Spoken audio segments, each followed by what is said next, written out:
El Consejo Nacional de Autorregulación Publicitaria, CONARP, existe desde 2011. La semana pasada realizó el seminario Autorregulación y Creatividad. Las verdades incómodas.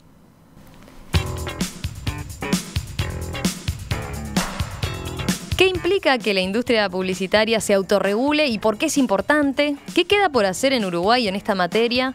¿Cómo se compara con lo que se hace en el primer mundo? Bueno, para hablarlo vamos a recibir aquí en los próximos minutos en estudio a Patricia Lucich, actual presidenta del Consejo de Autorregulación Publicitaria. ¿Qué tal? Buen día, Patricia. Buenos días. Un gusto tenerte por acá de visita. Muchas gracias. Y también nos comunicamos con el publicista y periodista español David Torrejón, director general de la Federación de Empresas de Publicidad y Comunicación de España, que está allí hoy en Madrid seguramente, pero estuvo la semana pasada aquí en nuestro país para hablar de este tema. ¿Qué tal, David? Un gusto saludarte. Un gusto saludaros, estar en perspectiva. Bueno, para los oyentes de En Perspectiva, David es un amigo de la casa, ¿no? Lo tienen presente, lo hemos llamado en más de una oportunidad para hablar de lo que tiene que ver con la situación en España. También escribiste en nuestro blog, ¿verdad?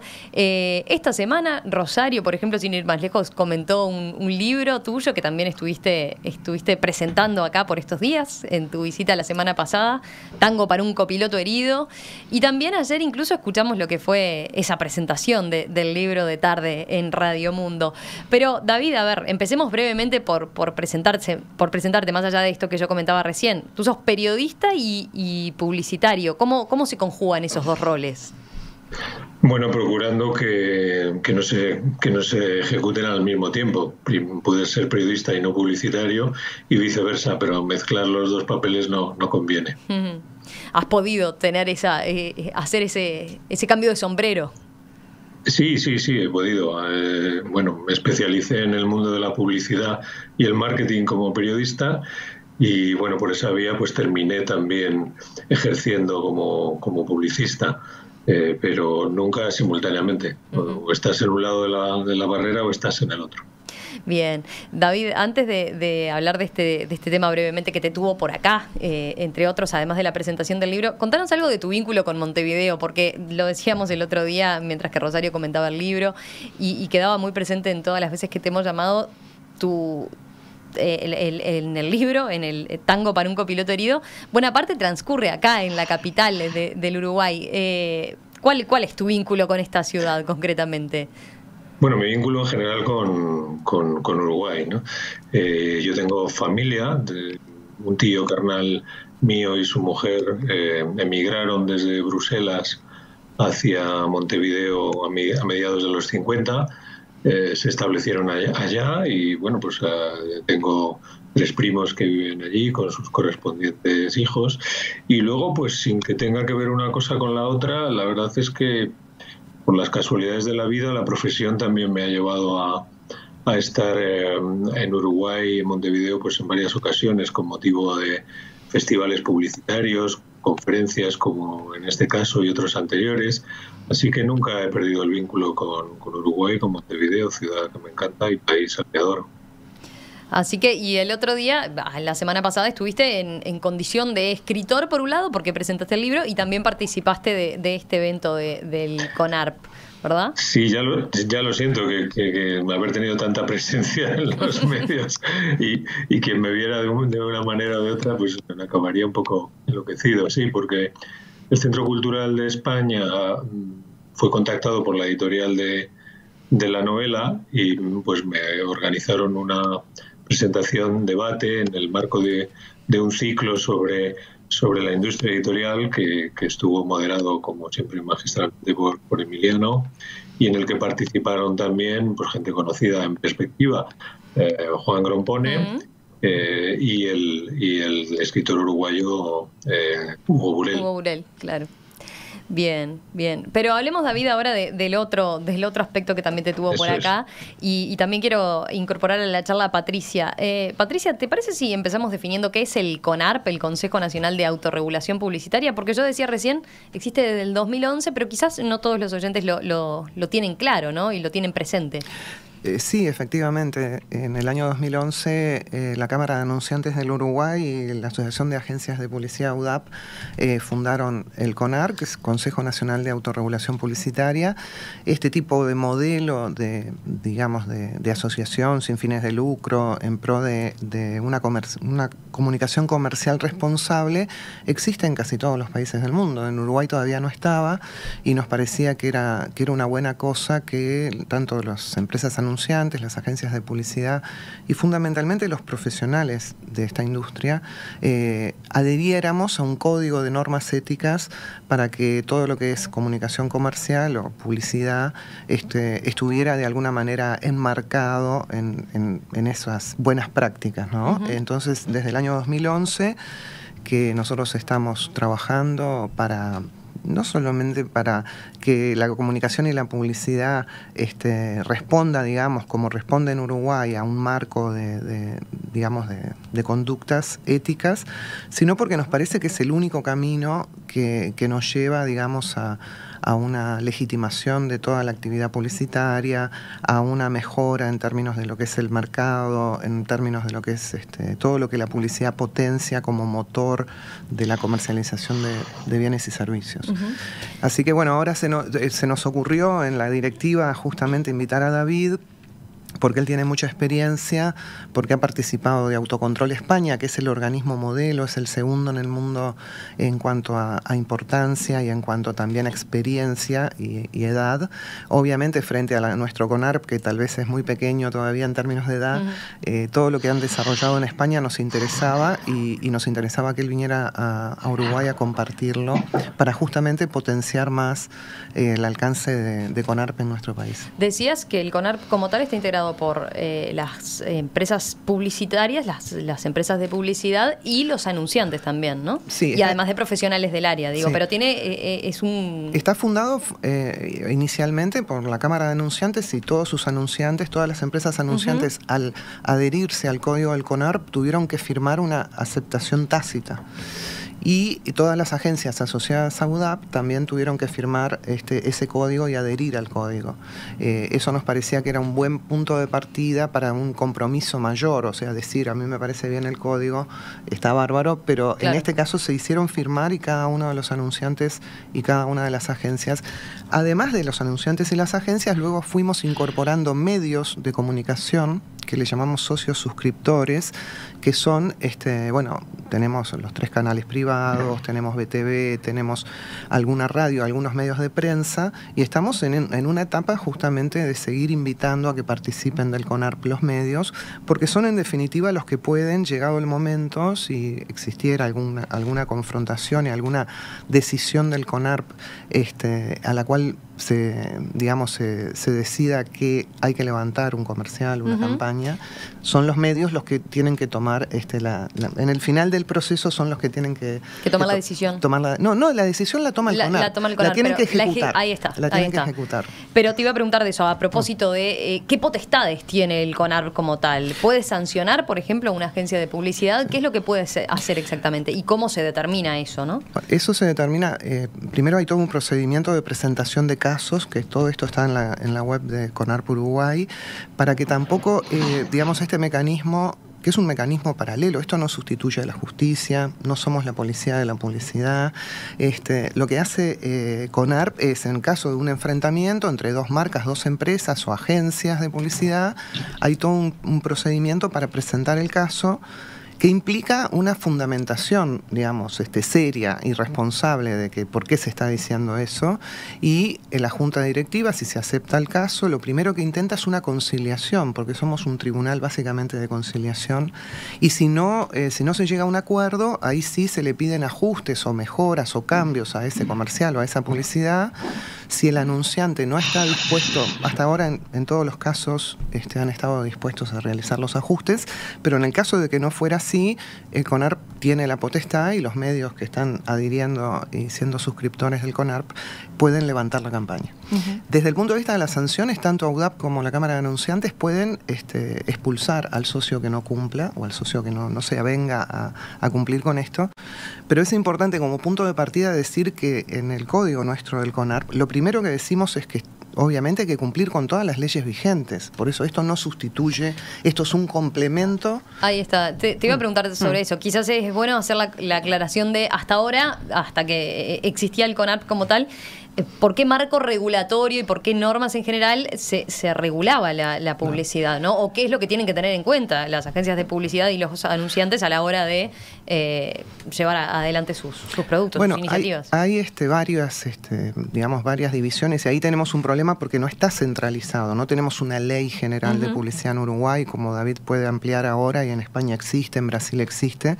pero hay varios organismos que tienen, está la URSEC, que controla la duración y los horarios de protección al menor, está el INAU, que controla con el Código del Niño y niños y adolescentes todo lo que tiene que ver con contenidos y la protección de los menores, está la parte de defensa al consumidor, que trabaja en forma directa con las denuncias puntuales sobre productos y servicios, tenemos la nueva ley, entre comillas, mal llamada de medios, que es la de comunicación audiovisual, que establece también algunas limitaciones. O sea, tenemos como muchas cosas, pero no hay un lugar en donde todas ellas estén, digamos, resumidas, concentradas. Claro. Bien. Y el CONARP es otro, ahí está, como decías, es otro organismo. Es complementario y es... de autorregulación. Claro, ¿no? Como al llamarse de autorregulación, lo primero que tenemos que contar es con la voluntad, tanto de las empresas como de las agencias, a ser parte y a dejarse, y a regirse por el código de ética que nosotros tenemos. Nadie te obliga, ¿no? Pero nos parece que esto trabaja y mucho en bien de la comunicación comercial, en bien de la publicidad y en bien del profesionalismo de los actores que participan. Les hago una pregunta a ambos ahora. A ver, veía en el Código de Prácticas Publicitarias del CONARP, se marca, por ejemplo, como un objetivo contribuir a una mejor comprensión de la función que cumple la publicidad para el desarrollo de la sociedad. ¿Cuál creen que es ese rol como tal, David? Bien, desde que existe el comercio, el rol de la publicidad es potenciar la actividad económica, no hay otra. Y creo que si nos remitimos al pasado encontraremos ejemplos muy parecidos a la publicidad en el mundo del Mediterráneo, en China, etcétera. Yo diría que la publicidad es tan vieja como el comercio. En el momento en que se desea vender un bien o un producto, pues hay que tratar de comunicar las ventajas de ese bien a sus posibles compradores. Uh-huh. ¿Y se busca de alguna forma con este tipo de iniciativas contrarrestar esa idea que quizás está instalada en la opinión pública de que la publicidad busca vender a toda costa, digamos, o sin medir otras consecuencias? Como si le instalara un mensaje así, como directo al televidente o al oyente. Claro. David el otro día en la conferencia decía algo que sí, que es verdad y que es muy interesante, que obviamente la publicidad tiene mala prensa, ¿no? Uh-huh. O mala imagen, digamos. Yo creo que eso es puede ser, hay una cantidad de estereotipos y de mitos vinculados a la publicidad, pero cuando se ejerce en forma responsable, cuando tenemos todas estas herramientas que de alguna manera enmarcan nuestra actividad, queda claro que la publicidad es un motor no solo para la venta de bienes y servicios, de la economía, sino que es algo que me parece muy importante, uno de los recursos más genuinos que tienen los medios de comunicación para mantener su independencia. Si no existieran los recursos publicitarios, muchos de los programas, de todo lo que los medios de comunicación transmiten, estarían sesgados tal vez porque si fuera un aporte del Estado o porque si fuera, pero perderían la independencia. Con la comunicación comercial y la publicidad como fundamento, los medios de comunicación justamente pueden depender de la publicidad para la comunicación de productos y servicios, pero mantener una independencia y una libertad de expresión que me parece que es muy importante. David. Sí, no olvidemos también que aparte de los anunciantes privados, también existe el anunciante Estado y el anunciante administrador, que también al mismo tiempo que regula muchas veces de manera no muy adecuada la publicidad, pues se hace uso de ella pues para transmitir tanto campañas de bien social como de otro tipo. Es decir, las técnicas que ha desarrollado la publicidad a lo largo de los años dan servicio a mucho tipo de emisores de mensajes. Uh-huh. Claro. Patricia, tratando de bajar a tierra lo más posible los conceptos que se manejan. A ver, veía en el Código de Normas Éticas Publicitarias del CONARP, se mencionan algunos aspectos, ¿no?, que se entiende que deben tener en cuenta tanto las agencias de publicidad como los anunciantes a la hora de hacer las distintas piezas publicitarias. ¿Podemos mencionar algunos? No sé, veía, por ejemplo, en lo que tiene que ver con cuestiones que hacen a la comunicación para los niños y adolescentes, o lo que tiene que ver con algunas sustancias que pueden ser más polémicas, como el alcohol, por ejemplo, con sus efectos secundarios en la salud. ¿Qué destacarías de eso, de qué es una buena pieza publicitaria en relación a también cuidar estos principios que ustedes buscan defender? Yo creo que uno de los aspectos más importantes es que la publicidad no debe ser engañosa. Y en ese sentido, la publicidad que engaña o la publicidad que no cumple con los beneficios que trata de transmitir de un producto, me parece que es uno de los temas más importantes, que tratamos de autorregularnos y en ese sentido, que sea leal, que sea honesta, que sea verdadera, que tenga un fundamento, porque muchas veces se quiere en la publicidad comparar beneficios de un producto con otro. Bueno, el código de lo que dice es, para poder hacer una publicidad comparativa tiene que tener un fundamento, una investigación, un sustento que defienda ese beneficio que dice que es mejor que el del competidor. También se hace referencia cuando hacen testimonios, ¿no? Por ejemplo, cuando alguien sale dando su testimonio sobre determinado producto o servicio, ¿no? De cómo deben hacerlo también. Y fundamentalmente no abusar de la confianza de los consumidores, que eso también es un aspecto muy importante, que siempre se tiene en cuenta en el caso del CONARP, que es el entendimiento promedio que tiene un consumidor a la hora de mirar la publicidad. Eso por un lado. Y lo otro es que toda publicidad tiene que ser identificada como publicidad. En ese sentido también es un aspecto que nos parece muy importante, porque con el advenimiento de todas las nuevas tecnologías, los cambios en todo lo que tiene que ver con los medios de comunicación y lo digital, puede pasar ahora que en definitiva se está haciendo publicidad a un producto, pero está encubierto y no está dicho, razón por la cual lo que dice también el código es que tiene que estar siempre identificada la publicidad como tal, que se comprenda como tal por parte de los consumidores. Les propongo, hacemos una breve pausa y enseguida continuamos conversando. Me gustaría preguntarle a David, por ejemplo, cuál es la experiencia en España a propósito de la autorregulación y en particular de estas buenas prácticas, qué es lo que se está mirando a propósito de eso al respecto, y sobre todo incorporar este factor que comentabas recién de la publicidad también en medios digitales, ¿no? Como lo más novedoso que hay y de lo que tenemos que estar al tanto. Ya venimos enseguida. Esta mañana aquí en Perspectiva estamos conversando sobre autorregulación en materia de publicidad.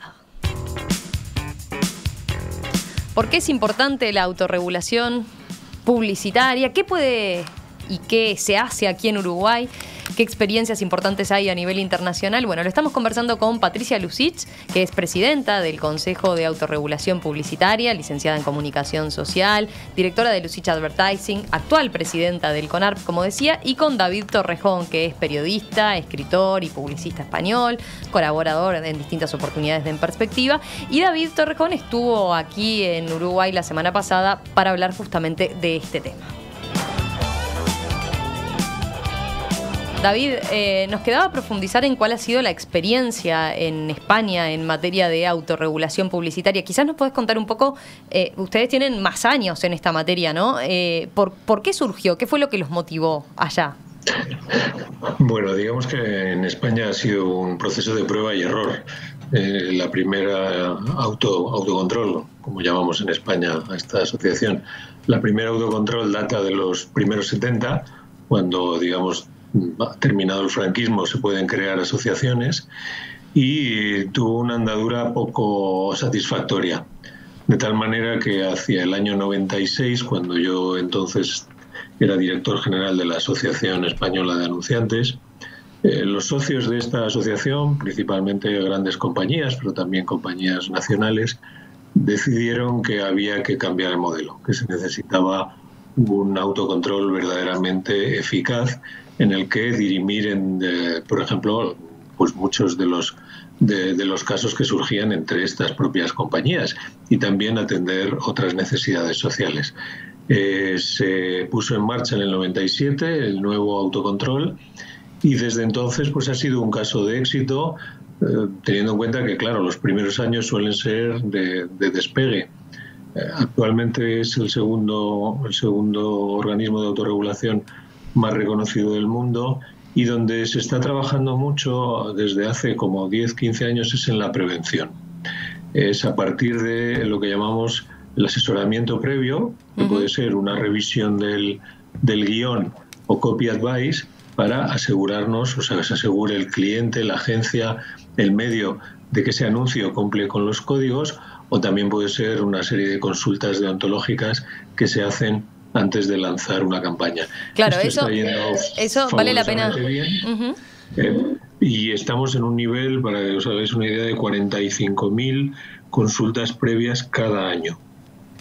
45.000 consultas previas, claro. Eso, Patricia, era un aspecto que tú resaltabas, ¿no? Fuera del micrófono, de lo que es la autorregulación y cómo está funcionando en España. Porque, claro, tiene la ventaja de que, en este caso, al hacer las consultas previas, para ver si efectivamente cumplen con el código de buenas prácticas, no llegan a hacer la producción con la consiguiente costo e inversión, y antes se aseguran el cumplimiento, ¿no?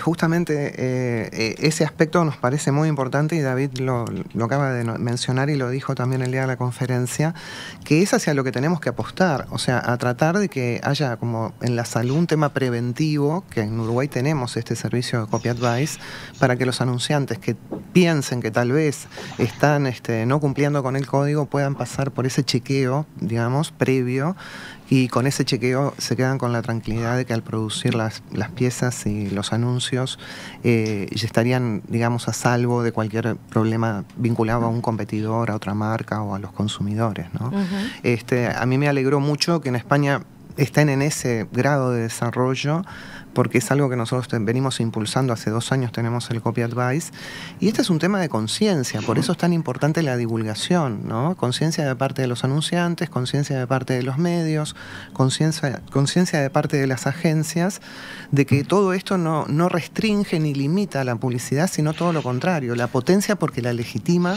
y la vuelve genuina, ¿no? Bueno, yo les iba a hacer esa pregunta a los dos, ¿no? ¿No se ve inhibida la creatividad, por ejemplo, por atenerse a estos límites, a estas buenas prácticas en general de estos códigos y de este tipo de organizaciones que en las que está de por medio la autorregulación? Pues yo creo que no. Es verdad que como en todo puede haber excepciones y puede haber resoluciones, digamos, que podrían ser dudosas en un jurado o en un asesor de un organismo de autorregulación, pero son realmente mínimos esos casos. Es algo de lo que hablé también en Montevideo. Se pueden contar con los dedos de una mano. Yo creo que al contrario, yo creo que a los creativos esto les tiene que digamos, poner un salvavidas. Es decir, yo creo que a ningún creativo le gustaría tener que hacer nunca una campaña que no quisiera que sus padres o sus hijos supieran que es suya. Y de alguna manera esto les protege en ese sentido. Es decir, el mundo de la comunicación comercial es muy competitivo, y a veces puede ocurrir que algún cliente quiera forzar la máquina. Bueno, pues también los creativos, que tienen, como casi todos los que trabajamos en esto, mucha conciencia social, aunque algunos lo duden, se ven protegidos de alguna forma para no tener que hacer campañas que no querrían firmar nunca. Patricia, ¿qué otro aspecto te parece interesante de lo que es la experiencia de España, que lleva tantos años de ventaja en esta materia, que pudiera todavía trasladarse acá? Tú decías acá, todavía esto de hacer esta prevención nos falta. No, sí. En general, los casos donde han operado y donde han actuado son casos de conflicto. Después. Son casos de cuando ya está el conflicto establecido entre dos empresas, entre dos marcas. Podemos poner, sin mencionar las marcas quizás, pero a ver, algunos de los ejemplos que se han dado de conflictos. Bueno, yo te digo, los conflictos que hemos manejado en Uruguay, la mayoría de los casos son de marcas internacionales. No hemos tenido marcas locales hasta ahora. Y yo creo que sí, en un 80% han sido de publicidad comparativa, donde se mencionaba en forma indirecta o directa a un competidor competidor o se insinuaba la marca del competidor para decir mi marca es mejor que esta, ¿no? Y en ese sentido hemos fallado, porque además nuestros fallos son independientes. En muchos casos, cuando son marcas internacionales, se presenta el caso y se presentan los antecedentes de dónde ganaron, en cuántos CONARes, por ejemplo, de Latinoamérica, ese caso ganó. Nosotros tenemos independencia porque no es lo mismo ni el televidente, ni el lector, ni el consumidor promedio uruguayo que un chileno, que un argentino. O sea, nosotros nos tenemos que manejar con la sensibilidad de lo que la gente, al enfrentarse a la publicidad, tiene en Uruguay. Y el punto de vista que nosotros tenemos que proteger es ese. Cuando nos dicen, pero ¿cuál es? Hay una cantidad de aspectos jurídicos, hay que ver el código, intervienen muchos abogados, expertos en derecho comercial. Nosotros tenemos contratado un estudio, porque no somos especialistas en derecho, para poder desarrollar los fallos, y David contaba que en España, en el staff, tienen 55 abogados profesionales de esto. Nosotros todavía estamos muy lejos, pero nos parece fundamental que no perdamos de vista que lo que hay que defender es el criterio promedio de cualquier persona que se enfrenta a la publicidad, ¿no? Y es en ese punto que nos hemos parado. Pero una cosa importante que David nos contó en su charla y que me parece interesante es la evolución del concepto de autorregulación hacia el concepto de corregulación. Y tal vez ahí, David, nos podés ilustrar. Sí, bueno, la corregulación es una corriente en la que la verdad el autocontrol en España fue pionera y que ahora nos viene de vuelta de Europa también con mucha potencia. Podemos definirla como una autorregulación en la que participa también la administración. Es decir, la administración y la parte privada desarrollan los códigos, se reconocen capacidad de actuar mutuamente, y mientras que la administración conserva siempre la última palabra, como es lógico por el ordenamiento jurídico, es la parte privada, las empresas, las que se encargan de la aplicación y de esos códigos. Y esto está, digamos, ahora muy presente en las nuevas directivas que están apareciendo en la Unión Europea, e incluso con la recomendación a los estados de que financien estos sistemas de corregulación. En España se viene haciendo pues desde los años 2000, desde inicios de los 2000, mediante acuerdos con entidades como el Banco de España o como la Autoridad Audiovisual General Española, como el Ministerio de Sanidad. Es decir, todos estos organismos han reconocido autocontrol como aquel foro donde se van a debatir primero los posibles casos de incumplimiento y después, por supuesto, reservando siempre la autoridad la última palabra y la última decisión. ¿Cómo es la relación en ambos casos, ¿no? Tanto acá como en España? Me interesaría saber con lo que son, por ejemplo, asociaciones de usuarios, de consumidores, porque hasta ahora hemos hablado de conflictos entre pares, ¿no? Claro. Vinculados a marcas que están compitiendo. En el caso de Uruguay todavía nosotros no, primero actuamos solo sobre denuncia y no recibimos denuncias de consumidores, porque en nuestro país existe el área de defensa comercial con defensa al consumidor, que ellos son, digamos, desde el punto de vista de la administración y del Estado, los responsables de manejar esas denuncias. Y lo manejan por otro canal, no les plantean a ustedes. No, lo manejan ellos, todas las denuncias que reciben. Nosotros hemos trabajado en forma cooperativa con defensa al consumidor, porque nuestra materia es común o es cercana, pero por el momento el Estado maneja defensa al consumidor y nosotros no recibimos denuncias de consumidores. En una posible evolución de nuestro consejo, tal vez en otras circunstancias y teniendo los recursos, porque esta es una asociación sin fines de lucro, para poder manejar denuncias de consumidores se necesita obviamente muchos recursos, personas, dinero, pero en el caso de España ya han evolucionado y ellos sí, con el apoyo del Estado, reciben denuncias de consumidores. Ahí David nos puede ampliar. Sí, me gustaría decir que porque las denuncias sean entre empresas, el oyente no debe pensar que esto significa que sean menos duras las demandas. Al contrario, el primer fiscal de una empresa es su competencia. Si la competencia encuentra una falla en una campaña de ese competidor, pues va a acudir a ese organismo de autorregulación de manera completamente segura, que es lo que pasaba en España al principio, que también como CONAR hoy el canal habitual y la demanda habitual era la de empresas. Después, se abrió el camino a las asociaciones de consumidores y posteriormente a los consumidores individuales. Y también esto de alguna manera no es que viniera obligado, pero sí incorporado en los convenios con la Administración. La Administración ha obligado a la autorregulación española a admitir las demandas de los consumidores individuales de manera gratuita y también a incorporar a algún representante de los consumidores en las secciones que tiene el jurado, que tiene autocontrol, las secciones del jurado de autocontrol. Como decía Patricia, estamos en un grado de desarrollo ahora muy importante, con 7 secciones del jurado en las que participan profesionales de la publicidad ya retirados, catedráticos de Derecho, docentes de publicidad, y también tienen representación asociaciones de consumidores en cada una de las 7 secciones del jurado. Y que en materia de experiencia, David, ¿qué sacan en limpio respecto a lo que es la atención o cuánto miran las empresas y cuánto están pendientes también de los aspectos que plantean como críticas los consumidores sobre su publicidad, por ejemplo? Bueno, a ver, aquí hay que hablar de la realidad mediática y de la realidad del trabajo diario. La realidad mediática en España, como por ejemplo en Inglaterra, donde tienen digamos, el organismo de autorregulación más reconocido y de los más antiguos del mundo, el segundo sería el español, la mayoría de las quejas de los consumidores se refieren siempre a 4 o 5 campañas al año. Sin embargo, la mayoría de las resoluciones del jurado se refieren a publicidad engañosa. Quiero decir, que son las campañas que digamos, pueden molestar a los usos y costumbres de un país, a la moral dominante de un país, aquellas que reciben un mayor número de quejas, lo cual no quiere decir que luego sean, digamos, condenadas mediante una resolución de la autorregulación.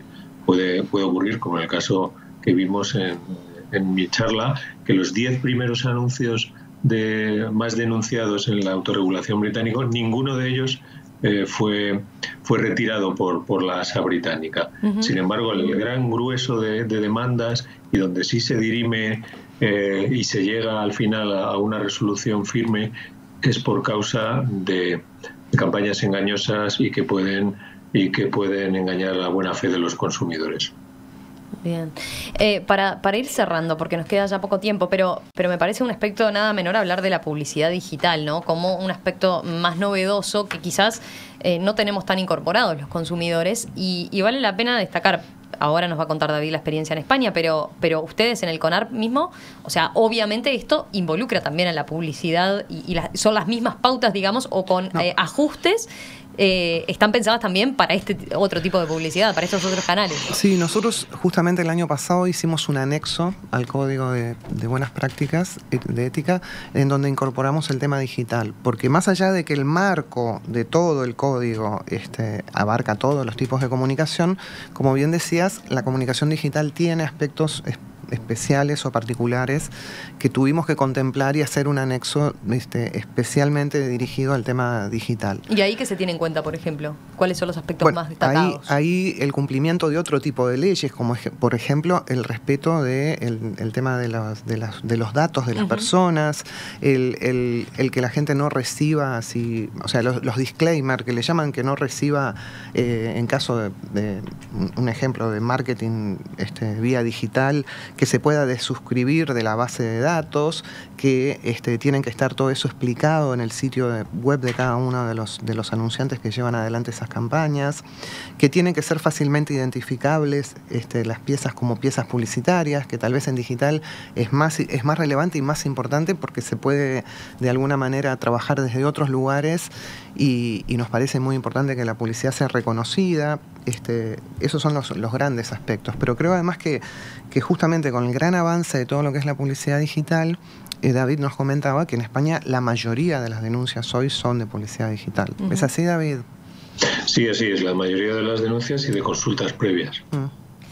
En efecto, nosotros desarrollamos un código específico también, que lo hemos llamado Confianza Online, junto con la organización IAB Internacional, y también hemos desarrollado un sello de calidad para las páginas web, es decir, aquellas páginas web de comercio electrónico o de información, no hace falta que sea de comercio, que quieren demostrar al usuario que cumplen con todas las garantías de este código pueden hacer uso del sello de confianza online. Bien, ese aspecto es interesante, es novedoso, claro, como un valor que puede tener la marca, ¿no?